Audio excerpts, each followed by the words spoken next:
আমার প্রশ্নের জায়গা হলো, শুভেন্দু অধিকারীর কাছে যদি কারো জন্ম নিবন্ধন করতে হয় তাহলে তার একটি নির্দিষ্ট নাম, ছবি এবং পিতৃ পরিচয় লাগে। গরুর কোন পিতৃ পরিচয় দিবে? গরুর পিতৃ পরিচয়ের জায়গায় কি লিখে দেবে শুভেন্দু অধিকারী?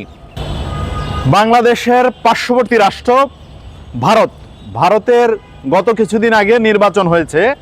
আমরা দেখতে পেরেছি পশ্চিমবঙ্গে নতুন আরেকটি রাজ্য সরকার প্রতিষ্ঠিত হয়েছে।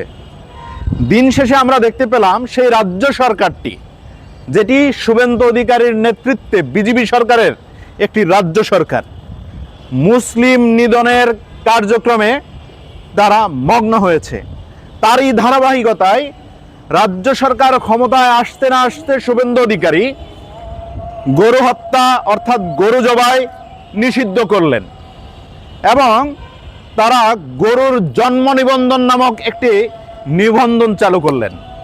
আমার প্রশ্নের জায়গা হলো, শুভেন্দু অধিকারীর কাছে যদি কারো জন্ম নিবন্ধন করতে হয় তাহলে তার একটি নির্দিষ্ট নাম, ছবি এবং পিতৃ পরিচয় লাগে। গরুর কোন পিতৃ পরিচয় দিবে? গরুর পিতৃ পরিচয়ের জায়গায় কি লিখে দেবে শুভেন্দু অধিকারী? এমন কিছু? আমার প্রশ্ন হলো, মানুষের নাম আছে, গরুর তো কোনো নাম নেই, তাহলে আপনাদের গোমাতাকে আপনারা খুবই শ্রদ্ধা করে নিজেদের নামগুলো দিবেন কিনা? এই যে গরুর জন্ম নিবন্ধন সনদ এবং গরু হত্যার নামে গরু জবাই বন্ধ করছেন, এতে কি ধরনের আপনারা বেকায়দায় পড়তে যাচ্ছেন সেটা কি একবার ভেবে দেখেছেন?